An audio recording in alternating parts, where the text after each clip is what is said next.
This video is for the agriculture enthusiast. Whether you are a farmer, you are an agriculturist, you are an agriculture student, or plantito, plantita, this video is for you.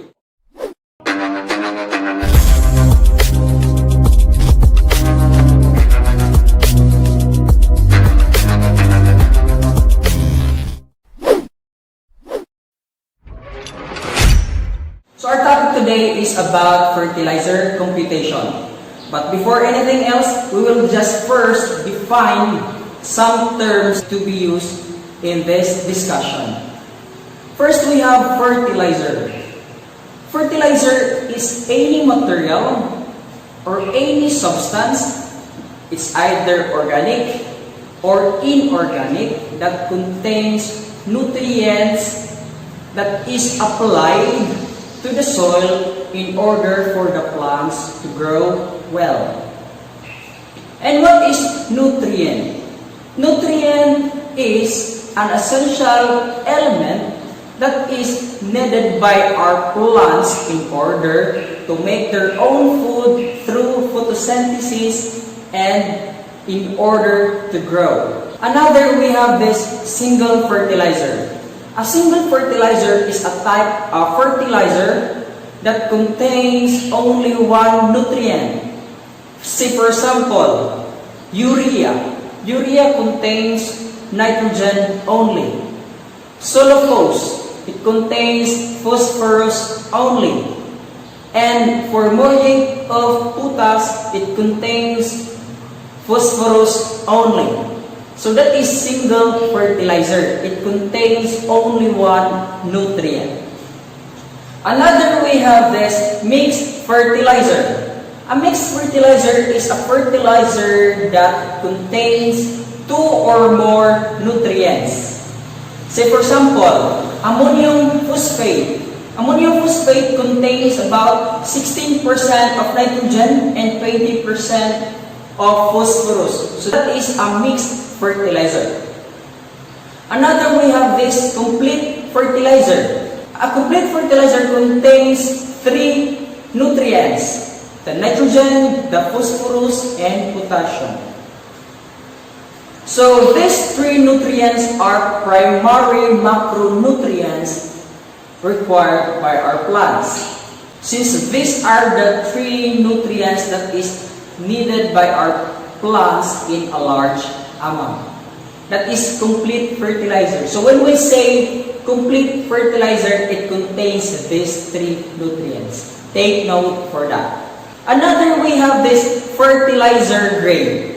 A fertilizer grade is the percentage of a nutrient that is found in a fertilizer. So for example, urea. We have this 45 or 46% of nitrogen out of this one sack of urea. Okay, so that is fertilizer grade. The amount or the percentage of nutrients found in a fertilizer material. Another, we have this recommended rate. A recommended rate is the amount of nutrients that you should apply in your soil. Why it is recommended? Because it is the amount that is recommended by the experts. So for example, an agriculturist will tell you, you should apply this amount. That is recommended rate. That's why the term is recommended rate, because it is a recommendation from an expert or an agriculturist. So basically, the unit of the recommendation from our experts or agriculturists is amount of nutrient per specific area basis. Say for example, they will recommend that you should apply 90 kilograms of nitrogen, 60 kilograms of phosphorus, and 30 kilograms of potassium per hectare. So that is the basic unit for a recommended rate. Amount of nutrient per hectare. So take note on that. Now, we will discuss about how to compute fertilizer. The question is, why we should compute fertilizer requirement for the plant?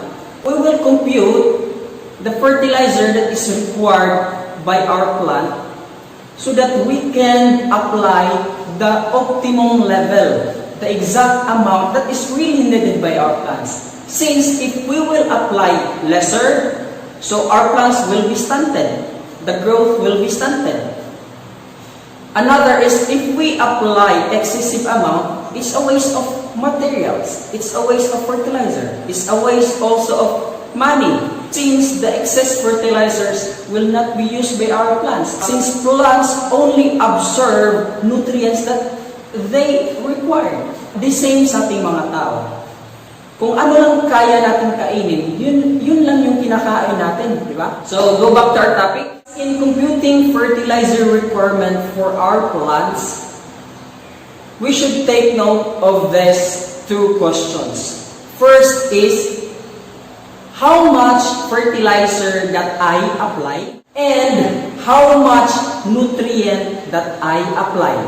So those are the two basic questions that should be answered on this topic. Okay? So we have a formula to answer these questions. First, we will focus on how much fertilizer that I apply. So this is the formula on that. Weight of fertilizer is equal to recommended rate or weight of nutrients divided by percent nutrient times 100%. So this is the formula in computing how much fertilizer that I apply. The second question is how much nutrient that I apply. So this is the formula in answering that particular question. Weight of nutrient is equal to weight of fertilizer times percent nutrient.